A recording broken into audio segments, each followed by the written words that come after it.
One of your big focuses is anti-aging Yes. medicine. What are realistic goals for that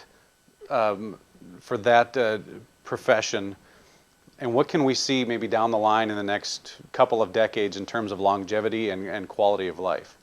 You know, I think the sky's the limit. The moment we put limits on ourselves, we're making established based on the past. The past is what it is, and the past didn't have what we have today. Sure, we have certain added challenges today with toxins and Fukushima and radiation particles and things that we now have to really realize how to be careful and detoxify and detect. But at the same time, we have advanced measures of methods and technology to bring in whole natural foods. I think in the future we're going to have more hydroponic grown foods so we can protect the airspace from certain particles that might end up in the food supply. I think we're going to see a lot more whole super nutrients, probiotics, and nutrients. We're going to be seeing combinations of how do we optimize the hormone levels, optimize the body weight. And I don't underestimate the power of the mind. You know, love emotions, anger, hate, these emotions, we see, you know, people go through, we all have human emotions. You know, you can't walk through life and just go, hey, look, I'm not going to get upset that they're trying to take my house, or, you know, they're trying to steal my car, or they just beat up my son or something, you know? I mean, we go through things, and it's just how quickly do we go to that space of, okay, it happened, I understand it, I'm not going to overreact, I'm going to deal with it, and I'm going to move on, and move my life in a place of love and care and forgiveness. I think that's critical to being a healthy, long-lived person. When you look at the longest-lived people, by biographies, those 100 years and plus, oftentimes they have an early proclivity and interest in sex, so they're very passionate, loving people, a lot of touch holding, which is probably releasing certain biochemicals and bonding and energy. So I think that there's this whole full circle of how do we create the perfect environment, and we have to structure our own environment. We have to create that space. We have to read good books, surround ourselves with good people, get ourselves in good shape.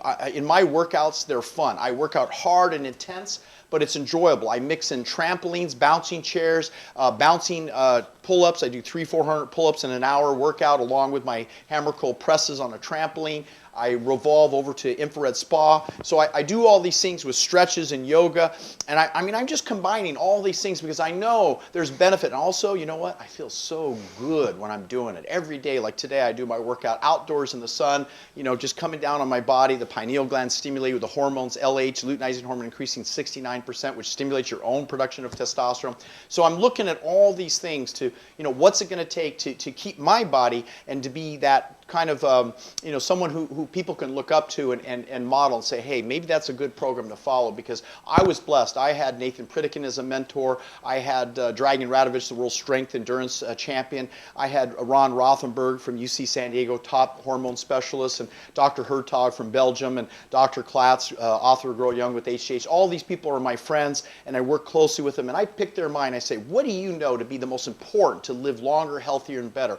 Tony Robbins, good friend, worked with him for years, and, you know, just understanding NLP and timeline therapy. And I use a lot of eyes open hypnosis. So I teach people at the conscious level how to program their mind to start making better food selections, how to get them on track to exercise. None of this excuses, I don't have time to exercise, or I'm too tired to exercise. And, you know, there's reasons, there's problems, and we're going to solve those, you know, basically in a plan that makes it fun and enjoyable. I put on my favorite music when I'm working out, so I'm looking forward to it, because music elevates the mood and the livelihood of the individual. So if it seems a little overwhelming, it's not. It's really very simple, and it's fun, and it can be done in less time than it takes you to make that pot of coffee and you know, go sit at the couch and change the TV with the channel changer. I mean, really sitting at the computer. I'm hooking up to neuromuscular stimulator, and so while I'm at the computer, when I wake up in the morning, I get to bed early, and I wake up fairly early, and I'm doing my computer work, and I'm getting full body treatment. I attach electrodes. It's low amperage, high voltage,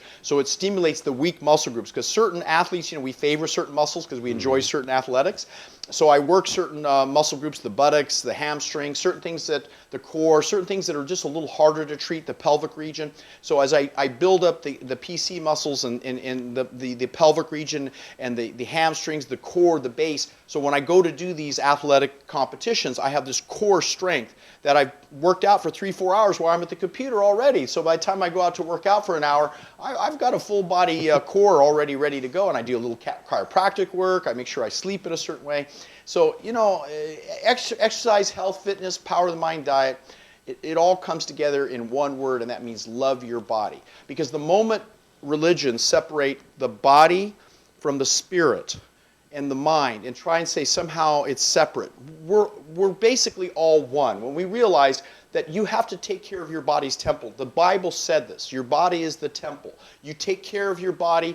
You are giving blessings to this human body that you've been given. It's going to last hopefully over 130 years plus. I'm going for the world record of aging. I'm going to set that world record. I'm after it. I know what it takes. Some of my clients are 80, 90, and friends with people who, if I name their names, you'd know immediately. But the point is that it's that healthy lifestyle, but it's beyond that. You have to then start embracing it. That it's so big that when you read Eckhart Tolle's book about now and living now and the moments between that breath, and just the stillness and acceptance. So, I think that there's a lot that we can learn from some of the East-West, medicine and how it all integrates. And, that's kind of where I'm at now, is just getting on to that next level.